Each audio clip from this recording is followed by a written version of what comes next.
Greetings of the day.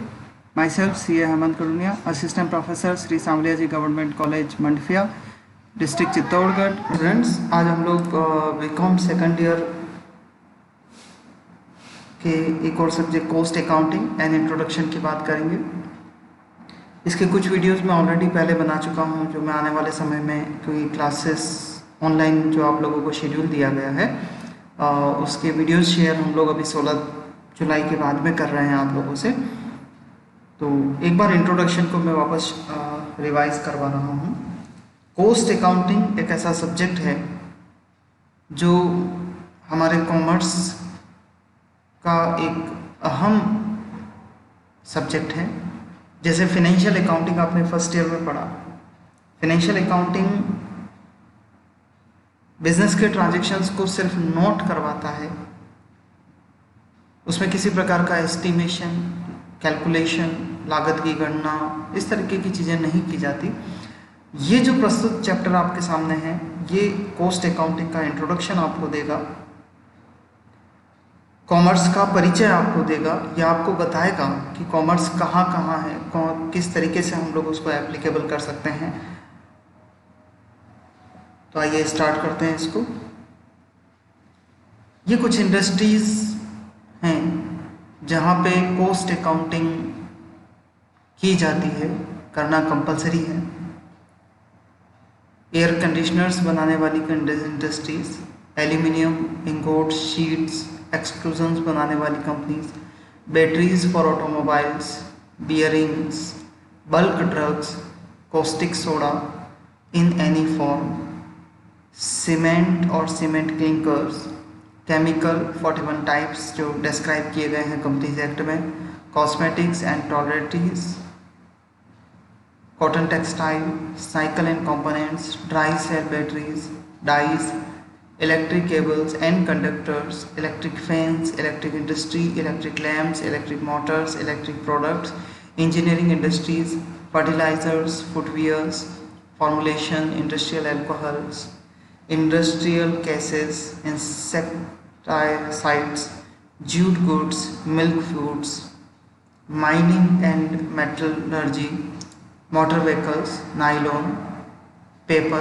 petroleum industry, plantation, polyester, rayon, refrigerator, shaving system, soaps and detergents, soda ash, steel plant, steel tubes and pipes, sugar, sulfuric acids, telecommunication, tires and tubes, vanaspati, companies involved in military courts, companies involved in public interest, for example railway, tramway and any other goods, and companies involved in medical supply goods. तो dear students, यहाँ जो listed companies के नाम हैं, industries के नाम हैं, सिर्फ 50 का इलस्ट्रेशन दिया है। इसके अलावा भी आप समझ सकते हैं कि इससे कहीं ज़्यादा इंडस्ट्रीज़ हमारे वर्ल्ड के अंदर, इंडिया के अंदर डेवलप्ड इंडस्ट्रीज़ हैं जहां आप लोग अपना सर्विस ज्वाइन कर सकते हो, अपने आप को डेवलप कर सकते हो। तो कॉमर्स एक ऐसा विषय है जिसका एरिया बहुत वाइड है, बहुत वाइड है। अब आते हैं कॉस्ट अकाउंटिंग किसके थ्रू होती है, तो उसका जवाब हमारे पास है कंपनी अधिनियम 2013 लागत लेखांकन के बारे में कुछ एक सेक्शन में कंपलसरी करता है, और वो सेक्शंस हैं कंपनी अधिनियम की 2013 की धारा 469 की उपधारा 1 तथा 2 और धारा 148 के द्वारा ऐसे प्रावधान हैं जिसमें लागत लेखांकन कंपलसरी है। कहाँ लागत अभिलेख होंगे, लागत अकाउंटिंग करना कंपलसरी है, तो निम्न श्रेणी की कंपनियां जिनमें विदेशी कंपनियां भी सम्मिलित है, उन सभी को अपनी लेखा पुस्तकों में लागत लेखांकन करना अनिवार्य है। आप इस बात को ध्यान रखना कि फिनेंशियल अकाउंटिंग के साथ साथ इनको कॉस्ट अकाउंटिंग भी करनी है। किन कंपनियों को करनी है? सामरिक क्षेत्रों में सामग्री के उत्पादन में संलग्न जिनका शुद्ध मूल्य नेट वर्थ 500 करोड़ या उससे अधिक है, अनुषंगी मद यानी कि सहायक मद और मदों को छोड़कर रक्षा, अंतरिक्ष, परमाणु ऊर्जा क्षेत्रों में उपयोग होने वाली मशीनरी और यांत्रिक उपकरण, टर्बोजेट, टर्बोप्रॉपलर, शस्त्र एवं गोला बारूद, प्रोपेनेंट पाउडर तैयार इन इंडस्ट्रीज में कंपलसरी है। और इसके अलावा भी बहुत सी लिस्ट हमारे पास में है, लेकिन क्योंकि हमारे लिए वो इतनी इम्पोर्टेंट नहीं है तो मैंने उसको स्किप कर दिया है। आप लोग इस बात को समझें कि कंपनी अधिनियम की धारा 469 और 148 लागत लेखों से अभिलेख से रिलेटेड है। अब हम लोग चलते हैं लागत लेखांकन की परिभाषा पर। लागत लेखांकन मैं आपको 4 शब्दों को एक्सप्लेन करने वाला हूं। लागत, कोस्टिंग लागतांकन, कोस्ट अकाउंटिंग लागत लेखांकन, कोस्ट अकाउंटेंसी लागत लेखाशास्त्र। तो सबसे पहले बात करते हैं केवल लागत की। लागत की परिभाषा आईसीएम में इंग्लैंड के अनुसार क्या दी है कि लागत से आशय खर्चे की उस राशि से, कोई भी खर्चा जब आप करते हैं तो उसका वास्तविक अथवा काल्पनिक जो भी खर्चा आप एज्यूम कर रहे हैं वो कैलकुलेशन जो किसी वस्तु विशेष पर की जाती है या उससे संबद्ध होती है उसे हम लागत कहते हैं।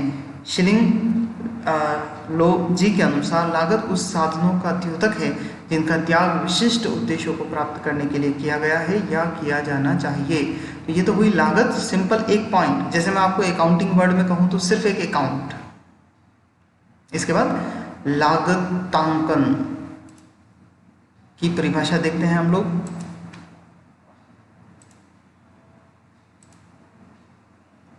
CIMA की परिभाषा आप लोग इसको भी अच्छे से याद करें। लागत का अर्थ था किसी एक पर्टिकुलर कॉस्ट के बारे में हम डिस्कस कर रहे हैं। लागतांकन का मतलब है लागत ज्ञात करने की प्रविधि या प्रक्रिया जो भी आप अपना रहे हैं। किसी प्रोडक्ट की आप लागत ज्ञात कर रहे हैं, उसकी प्रोसेस जो भी होगी उसे आप लागतांकन कहेंगे।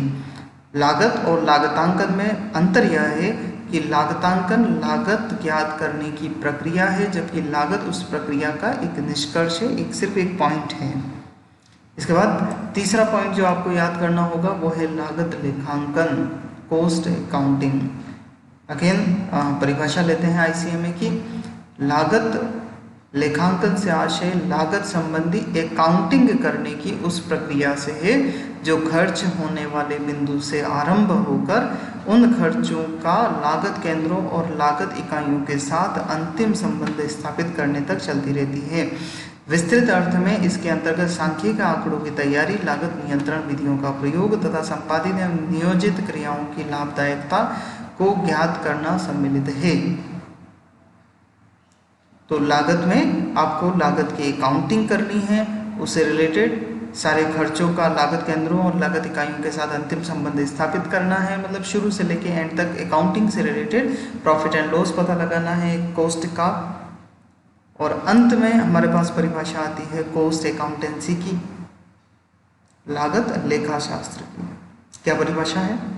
लागत लेखाशास्त्र का अर्थ, आगे बढ़ने से पहले यहाँ तक आप ये बात तो समझ ही गए होंगे कि लागत सबसे छोटा शब्द था, लागतांकन उससे छोटा शब्द था, उससे थोड़ा बड़ा शब्द था, लागत लेखांकन उसका भी बड़ा हो गया, और अंत में पूरी कॉस्ट अकाउंटिंग को कवर करने वाला लागत लेखाशास्त्र लागत नियंत्रण के विज्ञान, कला एवं व्यवहार के लिए तथा लाभार्जन योग्यता के निर्धारण के लिए लागतांकन एवं लागत व लेखांकन के सिद्धांत, विधियों और प्रविधियों को लागू करने से लगाया जाता है।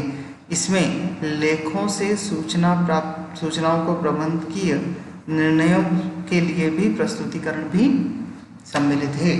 इस प्रकार सामान्य शब्दों में लागतें ज्ञात करने, उनका लेखा करने और उन पर नियंत्रण करने हेतु जिस शास्त्र का विकास हुआ उसे लागत लेखाशास्त्र कहते हैं।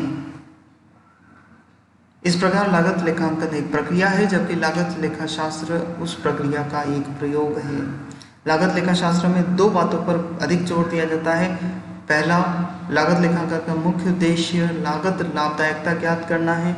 इस उद्देश्य की पूर्ति हेतु लागत लेखांकन के सिद्धांत, विधियां तथा प्रविधियां उपलब्ध हैं। अगली परिभाषा जो आप लोगों को अच्छे से याद करनी चाहिए वो है कॉस्ट ऑब्जेक्ट, लागत वस्तु। आप किसके लिए लागत ज्ञात कर रहे हैं? उदाहरण के लिए, लागत को किसी निश्चित वस्तु पर किए गए और संबंधित वास्तविक या काल्पनिक व्यय के रूप में परिभाषित किया गया है। अन्य शब्दों में लागत किसी निर्दिष्ट उद्देश्य को प्राप्त करने हेतु त्यागा गया या छोड़ा गया संसाधन है। आप जो भी पेमेंट करते हैं उस, क्योंकि वो आपकी लागत हुई, तो जिस पर्टिकुलर वस्तु के लिए आप लागत ज्ञात कर रहे हैं, लागत का पेमेंट करना आपको पड़ रहा है, वो वस्तु आपके लिए लागत ऑब्जेक्ट कहलाएगी। उदाहरण के लिए अगर आप उत्पाद की बात कर रहे हैं तो जैसे 2 पहिया वाले उदाहरण, सेवा की बात कर रहे हैं तो हवाई उड़ान, परियोजना की बात कर रहे हैं तो कोई मेट्रो रेलवे लाइन, ग्राहक की बात कर रहे हैं तो mister X, mister Y, brand श्रेणी की बात कर रहे हैं तो पेप्सी, कोको कोला या किसी भी आप ब्रांड को ले लीजिए। क्रिया की बात कर रहे हैं तो एक टेलीविजन सेट के किस्म स्तर को निर्धारित करने हेतु किया जाने वाला परीक्षण। विभाग की बात कर रहे हैं तो एक सरकारी विभाग, मतलब एक पर्टिकुलर जो जिसके लिए आप कॉस्ट अकाउंटिंग कैलकुलेट कर सकते हैं। कार्यक्रम जैसे विश्वविद्यालय का MBA कार्यक्रम, कॉलेज का BCom BSc आर्ट्स का प्रोग्राम, इसके लिए हम हमारी लागत लेखांकन ज्ञात कर सकते हैं। अगला जो पॉइंट है हमारे पास है वो है लागत केंद्र।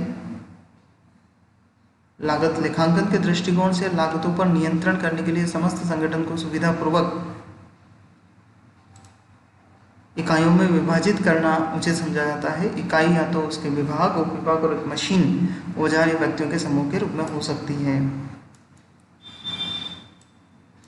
कभी कभी एक दूसरे से घनिष्ठ रूप से संबंधित विभागों को साथ मिला दिया जाता है और लागत लेखांकन के दृष्टिकोण से उन्हें एक ही इकाई माना जाता है।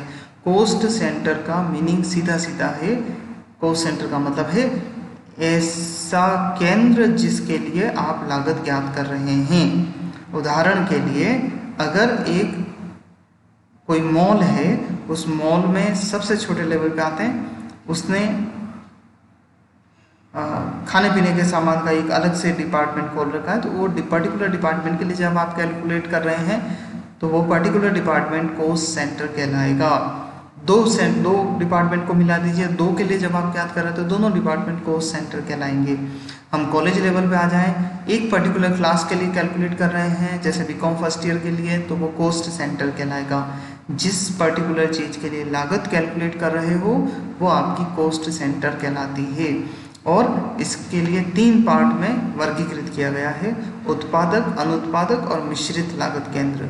प्रोडक्टिव, जैसे जो वास्तव में उत्पादन कर रहे हैं। अनप्रोडक्टिव, ऐसे डिपार्टमेंट, ऐसे केंद्र जो उत्पादन नहीं करते लेकिन उन पे लागत अवश्य होती है। मिक्स्ड, मतलब जिसका बाइफर्केशन नहीं हो सकता।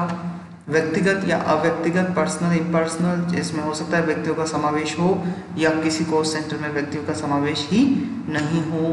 क्रिया या प्रक्रिया लागत केंद्र, ऑपरेशन या प्रोसेस कॉस्ट सेंटर, मतलब एक पर्टिकुलर ऑपरेशन करने के बाद में अगर प्रोडक्ट कंप्लीट हो जाता है तो उस दशा में ऑपरेशन कॉस्टिंग लग जाएगा। और कोई प्रोडक्ट अगर किस्तों में बन रहा है, प्रोसेस वाइज बन रहा है, तो उसमें प्रोसेस कॉस्ट सेंटर कहलाएगा। लागत ज्ञात करने की विधियां, आपको मैं जो आप नेक्स्ट बताने जा रहा हूँ, मेथड्स और टेक्निक्स के बारे में बात करूँगा। आप यहाँ एक बात ध्यान दें कि मेथड का मतलब है आप लागत को इस तरीके से कैलकुलेट कर सकते हैं। जैसे जॉब के लिए आप जॉब कॉस्ट अकाउंटिंग लगा सकते हैं। जॉब कहाँ कहाँ अवेलेबल होता है? प्रिंटिंग प्रेस वाले जॉब कार्य देने का काम करते हैं। जैसे बड़ा ऑर्डर आ गया तो छोटे जॉब कार्य करने वालों को अलग अलग छोटे छोटे काम दे दिए जाते हैं। वर्कशॉप, फर्नीचर उद्योग, व्यापारिक ढलाई खाने इत्यादि के अंदर जॉब कॉस्टिंग का उपयोग किया जाता है। कॉन्ट्रैक्ट कॉस्टिंग, ये पर्टिकुलर कॉन्ट्रैक्ट को कैलकुलेट करने के लिए इस विधि का उपयोग किया जाएगा। भवन बनाने वाले, जहाज निर्माता, सड़क बनाने वाले, बांध बनाने वाले, इनके लिए आप ये मेथड यूज करेंगे। लागत जोड़ विधि, लागत कैलकुलेट कर लीजिए प्लस प्रॉफिट कैलकुलेट कर लीजिए, ये भी कॉन्ट्रैक्ट से रिलेटेड ही है। यूनिट कॉस्टिंग, जहाँ जहाँ जो जो कंपनियाँ उत्पादन का कार्य करती है उन उत्पादन की इंडस्ट्रीज में इस विधि का उपयोग किया जाता है।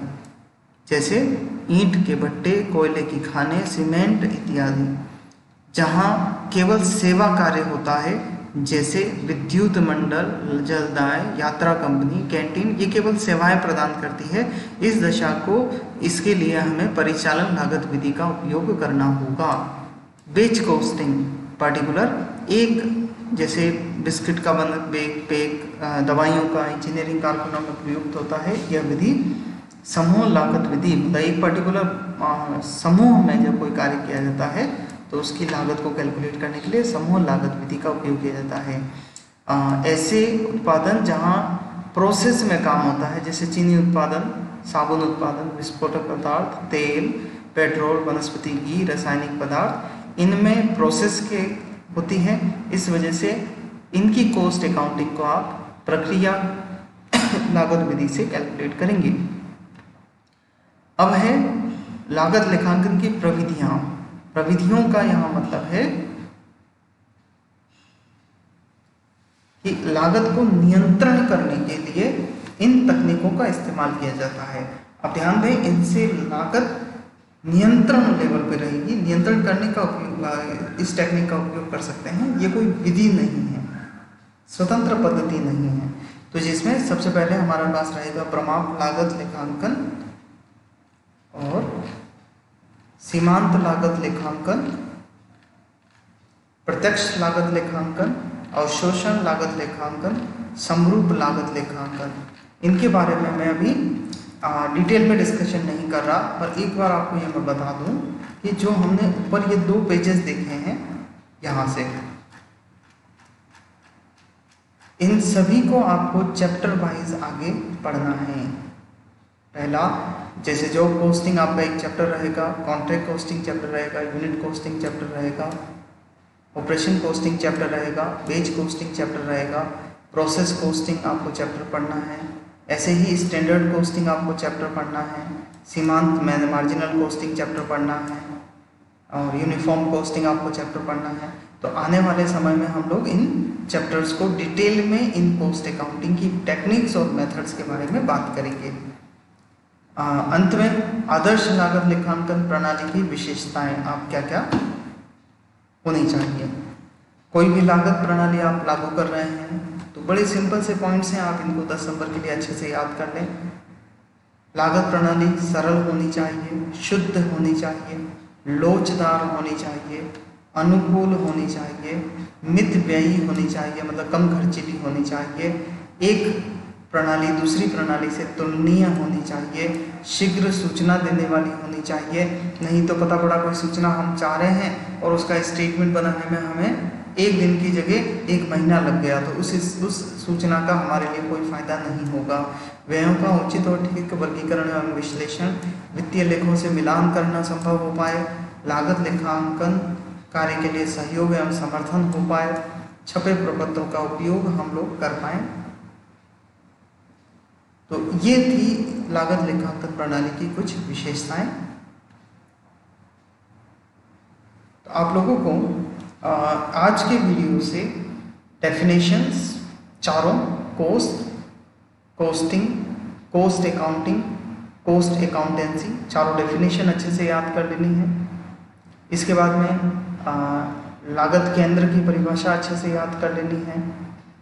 इसके बाद लागत प्रणाली की जो विशेषताएं मैंने अभी ये बताई हैं 11 पॉइंट्स की, इन विशेषताओं को आपको अच्छे से याद कर लेना है। उसके बाद लागत विधियों और लागत तकनीकों का आपको ज्ञान होना चाहिए। उनके नाम आपको वैसे भी चैप्टर ही हैं तो वो नाम आपको याद होने चाहिए, ताकि अगर प्रश्न में पूछा जाए तो आप इन्हें डिटेल में समझा सकें। डियर स्टूडेंट्स, इनकेस आज के वीडियो में आपको कोई भी प्रैक्टिकल प्रॉब्लम आती है या कुछ भी आपको समझ में नहीं आया हो तो आप मुझे ऑफिस टाइमिंग में ये जो स्क्रीन पे आपको नंबर दिखाई दे रहे हैं इस पे व्हाट्सएप मुझे कर सकते हैं, और ईमेल से भी आप मेरे से क्वेरीज पूछ सकते हैं। ईमेल आईडी है मेरा hemankarunia@gmail.com। ठीक है, थैंक यू।